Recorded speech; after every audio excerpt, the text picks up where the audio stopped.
रुशद मिनल गई, नहीं है कोई ज़बरदस्ती अल्लाह के दीन में, और खुदा ने हिदायत के रस्ते को गुमराही के रस्ते से अलहदा करके दिखा दिया है। इसमें तारीख़ी हक़ाइक़ के साथ गुज़रते हुए हम कोशिश कर रहे हैं कि हम करबला के असबाब को जान सकें, हम ये जान सकें ये आखिर ये करबला का वाक़या क्यों हुआ, करबला के वाक़े में कौन कौन सी ताकतें कार फरमा थीं। मैंने आपके सामने कल तक की जो हमारी गुफ्तगू थी, जहाँ से बात ख़त्म हुई थी, वहीं से आज शुरू कर रहे हैं। रसूल अल्लाह के बाद उम्मत मुसलमानों ने दो तरह के निज़ाम हैं जो मुसलमान के ग्रोहों के पास है। एक है निज़ाम खिलाफत और एक है निज़ाम इमामत। निज़ाम खिलाफत वो है जो रसूल अल्लाह के बाद रसूल के एक सहाबी को रसूल का खलीफा मानते हैं।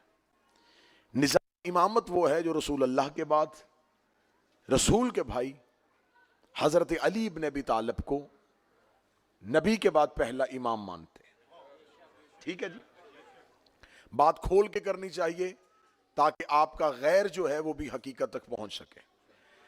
खिलाफत वाले वो हैं जो ये चाहते हैं कि दीन रसूल के बाद हमारा निज़ाम जो है खिलाफत वाला, ये निज़ाम ठीक है, यही हिदायत वाला निज़ाम है, यही हक वाला निज़ाम है, और रसूल अल्लाह के बाद यही निज़ाम हक है। जबकि इमामत वाले ये कहते हैं कि रसूल अल्लाह के बाद इमामत वाला निज़ाम यही हिदायत का निज़ाम है, यही हक का निज़ाम है, यही सीधा रास्ता है और यही सराते मुस्तकीम है। अब मुद्दत हो गई है, ना इस निज़ाम वाले अपने निज़ाम को बुरा कह रहे हैं और ना इस निज़ाम वाले अपने निज़ाम को किसी को गलत कहने दे रहे हैं। लेकिन बात हम इत्तेहाद कर तो रहे हैं, हम अपने फरूही इख्तलाफात तो अपने एक दूसरे के आमने सामने कर रहे हैं। जब भी इत्तेहाद मुस्लिमीन की बात होती है, मुसलमानों के इत्तेहाद की बात होती है, तो इत्तेहाद उम्मत के लिए जो सबसे पहले तकरीर करते हुए जुमला कहा जाता है सारे मुसलमानों को खुश करने के लिए, वो ये कहा जाता है, देखिए हम तमाम मुसलमानों का अल्लाह एक है, कुरान एक है, नबी एक है, काबा एक है, लेकिन सितम ज़रीफ़ी ये है कि हम मुसलमान एक नहीं है। जबकि हम इतनी अकाइयों के कायल हैं कि हम अल्लाह के एक होने पे सारे, रसूल अल्लाह पे सारे, कुरान पे सारे, खाना काबा पे सारे। कुरान पढ़ते हैं कोई फिरके नहीं, अल्लाह को मानते हैं कोई फिरके नहीं, रसूल अल्लाह को मानते हैं कोई फिरके नहीं, हज पे जाते हैं कोई फिरके नहीं। तो इत्तेहाद देने वाले जो दाई हैं वो ये कहते हैं कि हजूर इतने एक हैं तो फिर हम एक क्यों नहीं है। आगे से अवाम खामोश हो जाती है कि फिर पता नहीं हम एक क्यों नहीं है। अच्छा, सबसे बड़ी सितम ज़रीफ़ी ये है कि जो ये तकरीर कर रहे होते हैं उन्हें भी पता होता है कि हम एक क्यों नहीं है, या फिर वो एक होने दे भी नहीं रहे, फिर भी कह रहे हैं कि उम्मत को एक हो जाना चाहिए, सबको एक हो जाना चाहिए। मैं जिंदा ज़हनों से जिंदा गुफ्तगू करता हूं, जिंदा ज़हनों का जिंदा खतीब हूं। मैं आपको बता देता हूं, अगर आपने ये बात अवाम से पूछनी है तो जो अवाम से जवाब आपको नहीं मिल रहा मैं दे देता हूं। आप कहते हैं हमारा अल्लाह एक है, हमारा नबी एक है, हमारा कुरान एक है, हमारा काबा एक है, तो हम एक क्यों नहीं है। मल हैदर ट्रस्ट लंदन में 8 मुहर्रम को आपको बताऊं कि हम एक इसलिए नहीं है कि हमारा इमाम एक नहीं है। रसूल अल्लाह के बाद हमारा झगड़ा है रसूल के जानशीन पे। इतने सालों से या आप हमें मुतमईन करें या हमारी गुफ्तगू से मुतमईन हो जाएं। आप हमें निजाम खिलाफत पे कोई एक कुरानी नस पेश करें, आप हमें दलील दे दें, आप हमें एक हदीस बताएं कि जिसको आपने रसूल अल्लाह के बाद रसूल का जानशीन बनाया, क्या उन्हें रसूल अपनी जिंदगी में जानशीन बना के गए थे? पहला सवाल। अगर रसूल उन्हें अपनी जिंदगी में अपना जानशीन बना के गए थे तो फिर सकीफा बनी सादा में इख्तलाफ क्यों हुआ? मैं अब नतीजे आपसे लेने लगा हूं, नतीजे लेने लगा हूं। 7 दिन तकरीर हुई, अब नतीजे लेने लगा हूं।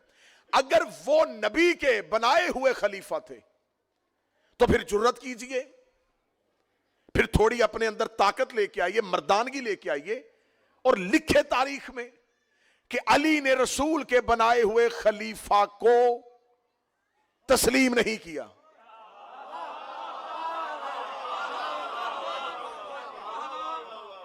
अब आपके गले में यह ढोल आ गया है कि आपने चौथे नंबर पे खिलाफत दे दी है अली को, और अली है आपकी नजर में खलीफा राशिद, और वो अली पहले खिलाफत से इत्तेफाक नहीं कर रहे। अब मैं नतीजे दे रहा हूं, जो करीब बैठो तो मैं हुसैन का वास्ता सब। वो अली सरी भाई, वो अली चौथे नंबर पे मुसलमानों का खलीफा। हम तो अली को खलीफा नहीं कहेंगे, हम तो अली को इमाम कहते हैं। आपके चौथे खलीफा राशिद ने आपके पहले खलीफा राशिद को तस्लीम नहीं किया। अब या तो आपको पहली खिलाफत वापस लेनी होगी या फिर चौथी खिलाफत वापस लेनी होगी। लिहाजा आप हमें कोई एक नस दें, अगर उनकी खिलाफत रसूल ने किया था तो फिर सकीफा में झगड़ा क्यों हुआ? मुसलमानों की सादा अक्सरियत ने रसूल के बाद उन्हें खलीफा क्यों नहीं कह दिया कि यही हैं जिनके बारे में नबी कह के गए थे? आप ये कहते हैं कि जी रसूल अल्लाह वाज़े ऐलान नहीं करके गए थे, तो फिर आज ये उम्मत के जो फिरके हैं ये इल्जाम मुसलमानों पे तो आता ही नहीं। जब रसूल हमें कोई एक हदायत बता के ही नहीं गए, जब रसूल अल्लाह ने हमें कोई निजाम ही नहीं दिया, रसूल अल्लाह ने बाकायदा हमारे लिए कोई इंतजाम ही नहीं किया, तो फिर आज जो उम्मत के जितने फिरके हैं उसमें मुसलमानों का क्या कसूर है? अच्छा, फिर आगे आ जाए, आप कहते नहीं रसूल अल्लाह ने बाकायदा ऐलान नहीं किया था, लेकिन रसूल अल्लाह ने उम्मत पे यह फैसला छोड़ दिया था कि आप इंतखाब करें। तो जब रसूल अल्लाह ने उम्मत में यह फैसला किया था, मैं नतीजा दे रहा हूं और मुझे नतीजे की कीमत चाहिए। जब रसूल अल्लाह ने यह इख्तियार उम्मत को दे दिया था कि तुम मेरे बाद मेरा, तो जब उम्मत ने यजीद को खलीफा बनाया, आपने उसे कबूल क्यों नहीं किया?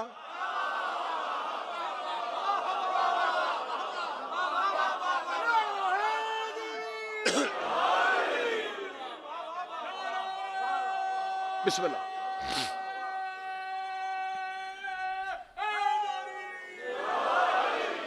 किसी जगह पे कोई शख्स सस्ता फ्रूट बेच रहा हो ना, और वहां पे जाके बंदा अच्छा अच्छा फ्रूट अलहदा करे, गला सड़ा छोड़ दे, तो फिर वो कह देता है कि हजूर सस्ता इसीलिए किया कि सारे लो।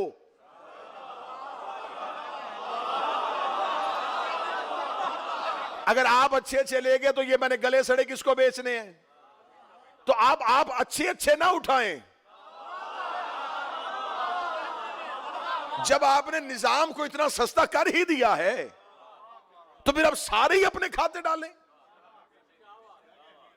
मेरी एक बात में कोई झोल हो तो तुम पे वाजिब है कि उठ के आपने टोकना है कि यह बात क्लियर नहीं हो सकी, हमारे जहनों पे अभी तक यह सवाल जिंदा है। अगर रसूल अल्लाह के बाद उनकी खिलाफत की कोई एक दलील थी, आप किस कियास की बुनियाद पे खलीफा चुना?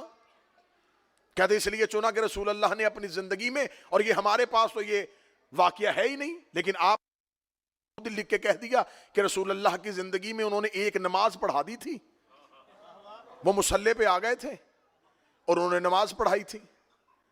अच्छा, तो जो एक लम्हे के लिए, पहली बात तो यह कि हमारे यहां ये रिवायत है ही नहीं, जो एक लम्हे के लिए मुसल्ले पे आए, उसका मुसल्ले पे आना उसके खलीफा बनने के लिए नस करार पाया।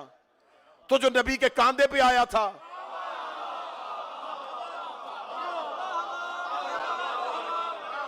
भाई किसी का नबी की मुसल्ले पे आना अगर दलील है तो मुसल्ले पे आना कांधे पे आने से ज्यादा अफजल तो नहीं हो सकता। मुसल्ले पे आना नबी के बिस्तर पे आने से ज्यादा तो नहीं हो सकता। और दूसरी बात यह है कि जब उन्होंने नमाज पढ़ाई तो नबी कहां थे? कहते जी नबी हालत बीमारी में थे और माज़अल्लाह नबी पीछे नमाज पढ़ रहे थे। मुझे इस वाक्य पे तो बहस बाद में करनी है कि इस वाक्य का रावी कौन है, ये किसने देखी है, ये कहां से आई है, ये पहली बार किसने रवायत लिखी थी, ये किस फैक्ट्री में रवायत बनी थी, किसने इस हदीस को मशहूर किया था। उस बहस में बाद में जाएंगे कि रवायत की सनद कैसी है, ये रवायत मुरसल है, मशहूर है, ये रवायत मरदूद है, इसमें बाद में बहस करेंगे। पहले ये बताओ कि मुझे इस बात पे बहस ही नहीं करनी कि नमाज पढ़ाई कि नहीं पढ़ाई, मुझे बहस इस बात पे करनी है कि उसकी नमाज हुई है कि नहीं हुई।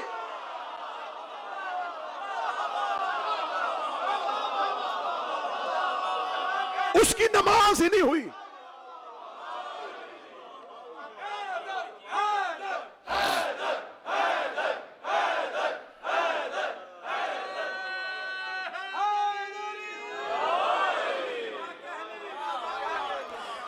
तो लिहाजा फैसला अब यह करना है कि उनके खिलाफत की नस क्या है।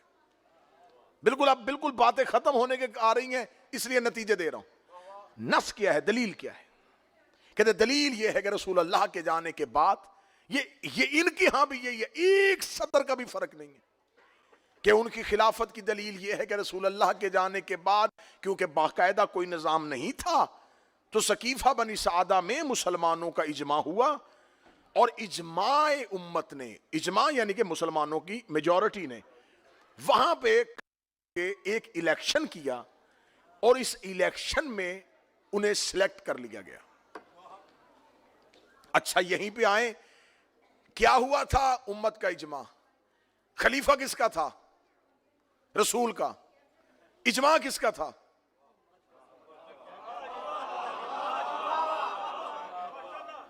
मैं इमाम हुसैन का सबसे छोटा सा जाकर हूं, इतना पढ़ा लिखा भी नहीं। मैं मजलिस में देर से आ जाऊं और मजमा इकट्ठा होकर कहे कि आज हम फिर फैसला कर लेते हैं कि किसको पढ़ाएं।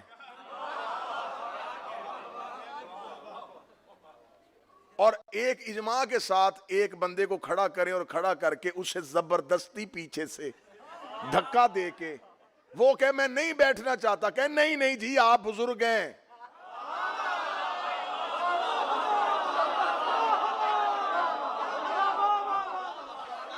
आप बड़े हैं, तो आज वो नहीं आ सके तो आप बैठ जाएं।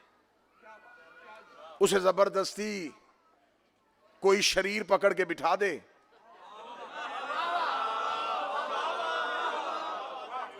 अब वो बैठ के खांसना शुरू कर दें, तो आप आगे से चुप बैठे हैं, भाई बिठाया है तो पढ़ाओ। तो वो कहें ले साहब सुन ले, आपने मुझे पकड़ के बिठा तो दिया है, पढ़ मैं लेता हूं, लेकिन अगर कुछ गलत पढ़ दूं तो मुझे ठीक कर देना। जिसने हाथ उठाया है शहजादी इस हाथ को सलामत रखे, यकीनन तुम्हारी निगाह तारीख में है तो हाथ उठाए। हर बात तो मिंबर से भी खोल के बयान नहीं हो सकती। वो खांसते हुए कह दे कि हजूर पकड़ के बिठा दिया है, बस आ गया हूं, बैठ गया हूं, आज मौलाना नहीं आए तो चलो मैं कोशिश करता हूं मैं जितना पढ़ सकूं, लेकिन अगर कुछ गलत पढ़ दूं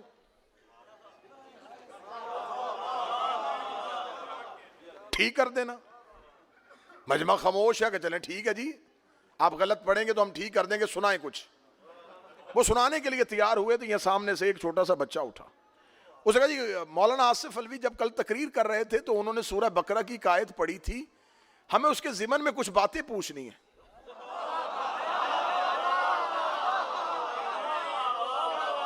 अब वो बैठ तो गया मेरी जगह पे, तैयारी उसकी थी कोई नहीं। तो उसने कहा बेटा क्या कुरान में कोई सूरह बकरा भी है?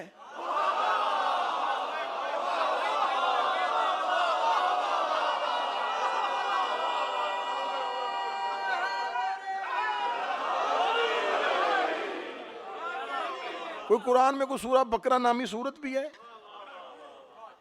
अच्छा बेटा कुरान में ये सूरत, इस नाम की कोई सूरत है? अब वो परेशान हो गया जिसने उसे बिठाया था, उसे तो नहीं पता था कि बच्चा सवाल कर देगा। अब मजलिस का माहौल खराब होने लगा। अब वो मुजाहिद शाह जी बैठे हुए बुजुर्ग हैं, उनको पता चल गया कि ये सारे इल्जाम हमारे ऊपर आ जाएगा कि जी अल हैदर ट्रस्ट में ये चलता है, कि एक बंदा मिंबर पे बैठ गया और उसको यही नहीं पता कि सूरह बकरा नाम की कोई सूरत भी है। उन्होंने देखा कि माहौल ख़राब हो गया, इल्ज़ाम पूरे का पूरा जो है ना वो मजलिस पे आ जाना है।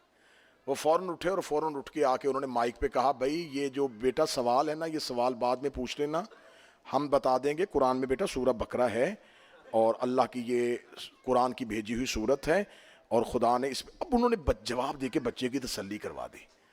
अब वो जिस बूढ़े को बिठाया था ना, उसने देख लिया कि मुजाहिद शाहजी ने ना फ़ौरन आके हालात को कंट्रोल कर लिया है। आप चले गए तो वो शाहजी को लेके उधर जा रहा था, उधर जाके शाहजी को पीछे मुड़ के कहता, शाहजी अगर आज आप ना होते,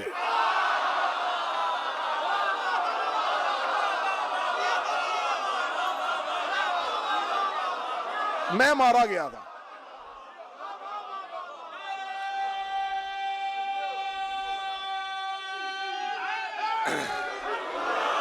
मैं मारा गया था कि मैं जितनी बड़ी चवल मार बैठा था कि मैंने तो इनकार कर दिया था कि सूरत ही कोई नहीं है। तो शादी फौरन हाथ पकड़ के कहेंगे, मैंने भी इज्जत तेरी नहीं बचाई। बात मजलिस पे आ रही थी, कल को लोगों ने कह देना था मजलिस हुसैन में जो मर्जी मिंबर पे आके बैठ जाता है। बंदे अली से कहते ना, या अली तूने बचा लिया, फरमाया इज्जत तुम्हारी नहीं बचाई, इज्जत मोहम्मद की बचाए।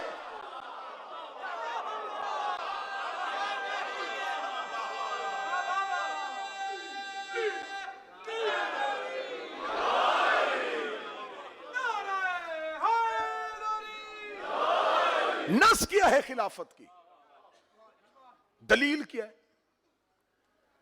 भाई हम पूछ रहे हैं ना, हम सवाल पूछ रहे हैं, सारा साल नहीं मेरी कौम के बच्चों से पूछते। मुहर्रम शुरू होता है तो सोशल मीडिया पे शुरू, घोड़ा कहां लिखा है, मातम कहां लिखा है, जुलजना कहां लिखा है, काले कपड़े पहनना कहां लिखा है, लिखा है लिखा है लिखा है। कहने वालों कुछ हमें भी तो बताओ कि खिलाफत कहां लिखी है।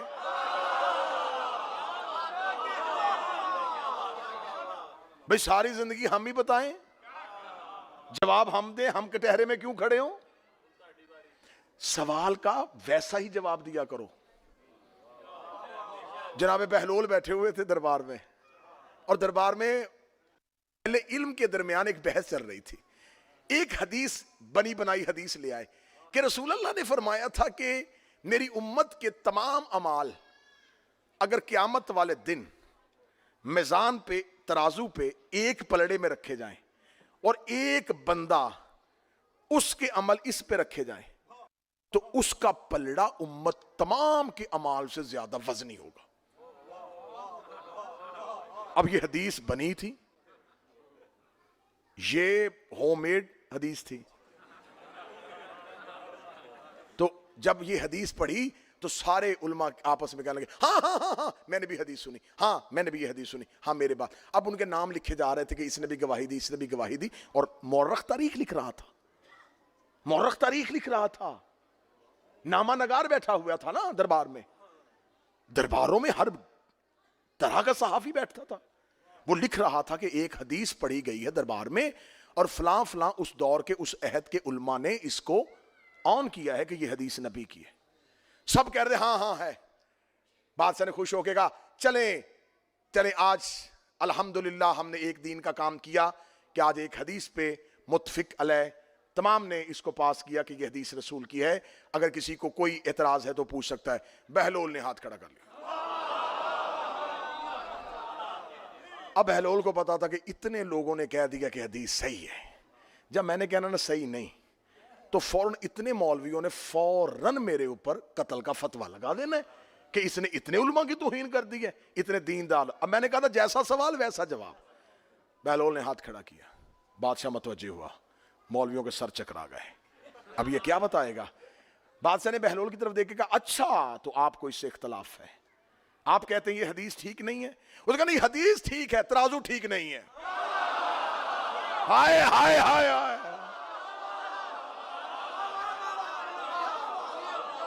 हदीस ठीक है, तराजू ठीक नहीं। सारी उम्मत के अमल एक बंदे के साथ। तो आप हमसे पूछ रहे हैं ये कहां लिखा है, ये कहां लिखा है, ये कहां लिखा है। आज हम पूछने बता दें कि आपने जो पहला खलीफा बनाया ये कहां लिखा है। कहते जी नहीं, उम्मत ने इकट्ठे होके अजमा से बना दिया था। अच्छा, उम्मत ने अजमा से बना दिया था। खुदा कुरान में कहता जब अल्लाह ने पहला खलीफा बनाया था, वइस काल रब्बुका लिल मलाइकति इन्नी जाइलुन फिल अर्ज़ खलीफा, जब अल्लाह ने पहला बनाया था तो फरिश्तों ने अजमा के साथ अल्लाह को जवाब दिया था, इसे खिलाफत ना दे, जमीन पे फसाद हो जाएगा। खुदा ने फरिश्तों के अजमा को ठुकराया और कहा चुप, सिर्फ सजदा करो। अब सर पे कुरान रख के बताना, जो अल्लाह अपनी खिलाफत पे मासूमों का इजमा बर्दाश्त नहीं करता,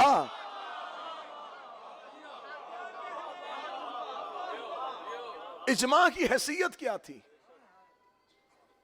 क्या वो जितने लोग थे, जितने भी लोग थे, क्या वो सारे के सारे इस्लामी इस पोजीशन में थे कि वो जमीन पे अल्लाह की खिलाफत का इंतखाब करें? मैंने 2 दिन पहले वाली मजलिस में बता दिया कि कैसे ये इंतखाब हुआ था। ज्यादा लंबा वाक्य तो हम दोबारा पढ़ नहीं सकता। अब ये खिलाफत कहां हुई? ये सकीफा में बनी। किसने? एक सहाबी ने दूसरे सहाबी का हाथ पकड़ के बुलंद किया।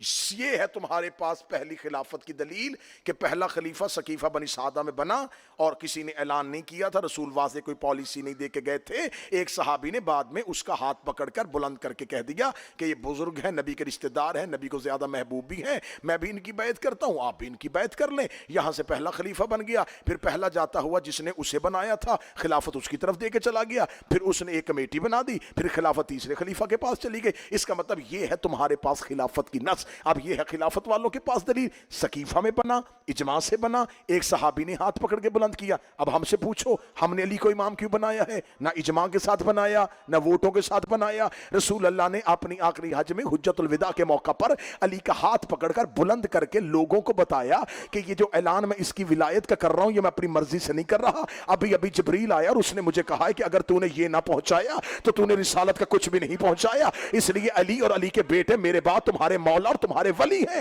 ये है हमारे पास इमामत की दलील। शिया हो सुन्नी हो फैसला घर जाके करना। और मेरा अहले सुन्नत भाई किस माहौल में जिंदगी गुजार रहे हो?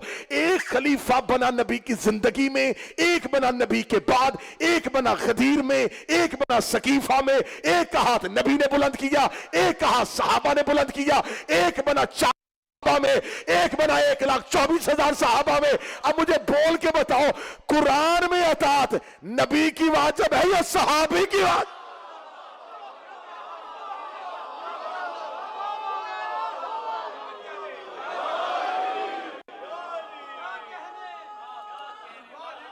अल्लाह का बनाया हुआ। एक को नबी बना रहा है, एक को सहाबी बना रहा है। और कुरान ये कहता है कि जो मोहम्मद दे वो ले लो, जिससे रोके उसे रुक जाओ। रसूल ने हमें अली दिया, हमने ले लिया। मैं 8 मुहर्रम अल हैदर ट्रस्ट में ऐलान करके वीडियो कैमरे पे क्लिप बनवा के वायरल करने लगा हूं आपकी ताईद के साथ।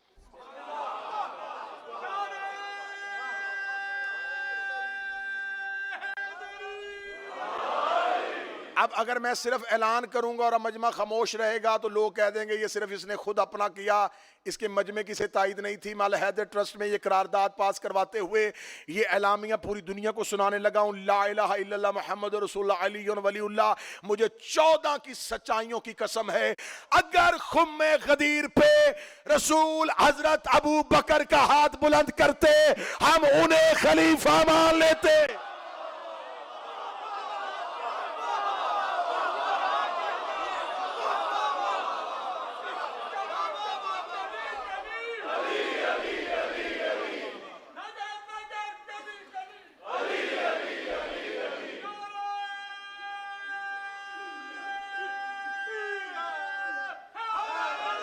यार अगर रसूल ऐलान करते खुदा की कसम हम मान लेते। हमें क्या मजबूरी बनी थी कि हम किसी का इनकार करें? रसूल अल्लाह ने बुलंद ही नहीं किया, रसूल ने कहा ही नहीं, हुक्म ही नहीं दिया। मातम करते हैं शिया बिद्दत है। बिद्दत क्यों है जी? कहते जी नबी की जिंदगी में तो था ही नहीं।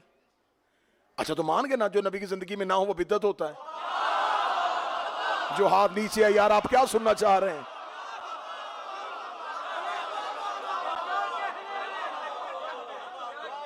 ये घोड़ा निकाल दे नबी की जिंदगी में तो था ही नहीं, मातम कर दे नबी की जिंदगी में तो था ही नहीं। अच्छा जो नबी की जिंदगी में नहीं होता वो नहीं मानते ना, तो ये नबी की जिंदगी में खलीफा थे ही नहीं।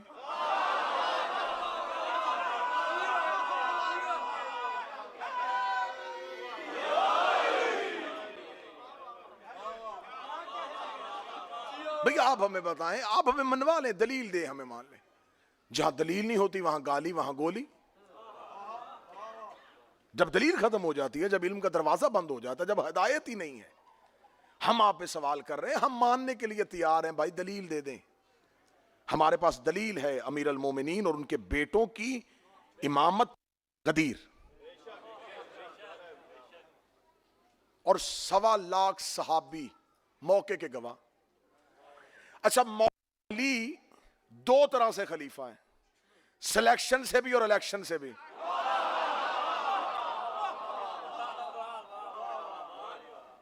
सिलेक्शन अल्लाह ने की गदीर में, चौथे नंबर पर इलेक्शन हुआ, फिर अली इलेक्ट हो गए। लेकिन अली वाले इलेक्शन में और पहले इलेक्शनों में फर्क था। अली फार्म 47 से आए थे,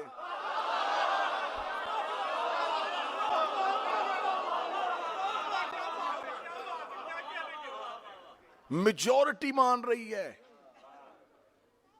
यकीन करें अगर सिर्फ इलेक्शन को ही देखा जाए कि पहली खिलाफत के इलेक्शन में और अली के इलेक्शन में क्या फर्क है, जमीन आसमान का फर्क है। पहली खिलाफत का इलेक्शन छोटे से चौक में हुआ, उस इलेक्शन में उस लम्हे मदीने की मेजॉरिटी ने इख्तलाफ कर दिया। कैसे? अंसार का कबीला पूरे का पूरा इनकार कर गया, बनु खजरत ने इनकार कर दिया। साद बिन उबादा जो उनका सरबराह था वो खुद कैंडिडेट था, उसके मुकाबले में जब जबरदस्ती उसे बनवा लिया तो पूरे के पूरे इंसार जो है वो इलेक्शन से बाइकआउट कर गए, उन्होंने बैत की नहीं। साद बिन उबादा अंसारी ने आखिरी लम्हे तक बैत नहीं की, नहीं माना। और आज किताबों में लिखा जी साद बिन नबी उबादा अंसारी को जिन्नों ने कत्ल कर दिया था। हाँ हाँ हाँ, जो अहले इल्म बैठे वो मेरी तायद करे, जो लिटरेरी बैठे। जनाब साद बिन उबादा अंसारी, इसका इस्लाम में सबसे बड़ा एहसान है। ये महाजर जब मदीने से निकल के मक्का से निकल के मदीना आए तो ये मदीने में सरदार था खजरज कबीले का। इसने फौरन अपना माल तकसीम किया, इसने कहा ये जो हिजरत करके आए इन्हें मेरा माल दो। ये रोजाना लोगों को खाना खिलाता था। इसने अंसार कबीले से कहा जिसके पास 2 जानवर है एक इनको दे दो, 2 घर है एक इनको दो। सबसे ज्यादा एहसान किया था इसने। ये कहते जी शिया सहाबा की बात नहीं करते, लो मैं कर रहा हूं। साद बिन अबादा इंसारी ने इस्लाम में मुसलमान जो मक्का छोड़ के आए थे उन पे सबसे ज्यादा एहसान किया था, और इन्होंने पहले खलीफा की बैत नहीं की थी। इनसे जबरदस्ती छुड़वा दिया गया था मदीना, और बाद में इनको सफर के दौरान नामालूम जगह से एक तीर आया और लगा और मदीने में मशहूर हुआ, जिन्होंने कत्ल कर दिया। आज तक किताबों में साद बिन उबादा अंसारी का लिखा है, साद बिन अबी उबादा अंसारी बड़े बरगजीदा असहाबे रसूल थे, लेकिन उनको जिन्नात ने कत्ल कर दिया था। जिन्हों ने कत्ल किया, हमें पता है किन्होंने किया है।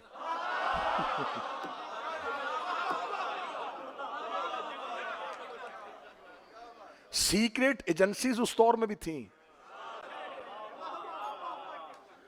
उन्हें कत्ल कर दिया। साद बिन अबी उबादा अंसारी ने नहीं बैत की। तो अब अगर इलेक्शन को इक्वल किया जाए तो इलेक्शन पहली खिलाफत का देख लो और चौथी का देख लो। आप सिलेक्शन को नहीं मान रहे, आप कहते जी अल्लाह नहीं बनाता बंदे बनाते, तो आओ बंदों के बनाए पे फैसला कर लेते हैं। बंदों के बनाए पे फैसला करो ना। पहली खिलाफत के दौर में छोटा सा चौक सकीफा बनी सादा, वहां पर हुई। अबुल आला मौदूदी, इब्ने खल्दून, शिबली नुमानी, इब्ने असीर, इब्ने कसीर, याकूबी, जहां जहां तक जाना चाहोगे मैं पीछे पीछे चलूंगा, एक एक तारीख से दिखवाऊंगा तुम्हें। सब ने लिखा कि इन्होंने जब फैसला किया और फैसला करके छोटे से ग्रोह 4 बंदे थे पहले जिन्होंने बैत की, 4 और 4 बंदे बैत करके तलवारें निकाल के मदीने की गली में आ रहे थे, और सामने से कोई बंदा आता, उसका हाथ पकड़ जबरदस्ती पकड़ के कहते, हो गई तेरी बैत। हाँ हाँ हाँ, मैं मजाक नहीं कर रहा, मैं हकाइक पढ़ रहा हूं। हो गई तेरी बैत, बस। उसने कहा हुआ क्या है, कौन है ये, क्या हुआ है? कहने लगे वो इनकी खिलाफत का ऐलान हो गया है। आगे से बंदा आ रहा, उसका हाथ पकड़ के पकड़, बस बैत हो गई तेरी, अब खामोश, अब तू बैत में आ चुका है। ये बैत हो रही थी। अली ने ऐसे एक दिन भी बैत नहीं ली। पहला खलीफा जाते हुए दूसरे खलीफा का, और दूसरा खलीफा बीमारी की हालत में कह रहा है जल्दी मुझे दो, मैं तुम्हें कुछ लिख के दूं ताकि मेरे बाद ये बंदे कमेटी में बिठा देना। अच्छा, नबी जब आखिरी वक्त कह रहे थे कि लाओ, वो किसी ने न दिया, फिर कमेटी बनवाई। लेकिन जब मौला अमीर अल मोमिनीन की खिलाफत का दौर आया, फिर जब मुसलमान अली के पास आए, या अली आप हुकूमत को कबूल कीजिए, अली ने फरमाया ऐसे नहीं, मस्जिद में आओ। 300 असहाबे बदर जिंदा थे जिन्होंने मौला अली के हाथ पे बैयत की। बैयत रिजवान वाले असहाब मौजूद थे जिन्होंने अली के हाथ पे बैयत की। सिर्फ 19 अफराद वो थे जिन्होंने अली के हाथ पे बैयत नहीं की। 19 अफराद थे, उनके नाम किताबों में लिखे। अब्दुल्ला इब्ने उमर ने बैयत नहीं की, साद बिन अबी वकास ने बैयत नहीं की, मुगीरा इब्ने शोबा ने बैयत नहीं की। अली ने इनमें से किसी से भी जबरदस्ती बैयत नहीं ली। इन्होंने मस्जिद के अंदर खड़े होकर कहा अली हम तेरी बैयत नहीं करेंगे। अली फरमाया बैयत ना करो, लेकिन मदीने का अमन खराब नहीं करना। जनाबे सैयदा, सुनो करबला के हकायक सुनो, शियो करबला के राज सुनो। जनाबे सैयदा रसूलुल्लाह के जाने के बाद रोजाना ये जो हम हाथ में खाके शिफा की